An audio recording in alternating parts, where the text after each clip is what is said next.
Hey, Dr. Brenda here. It's been a while since I've done a video, but I wanted to share a fun story. I had a patient come in and he's like, oh my gosh, my foot hurts so bad. It was like on the outside of his ankle.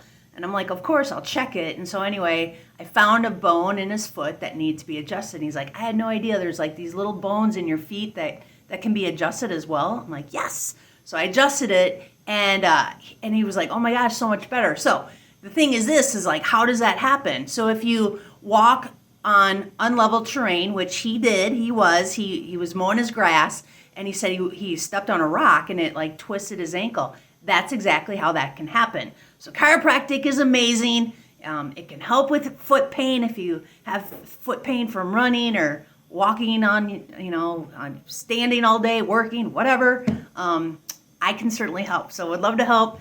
Reach out, drbchiropractor.com. Make it a great day.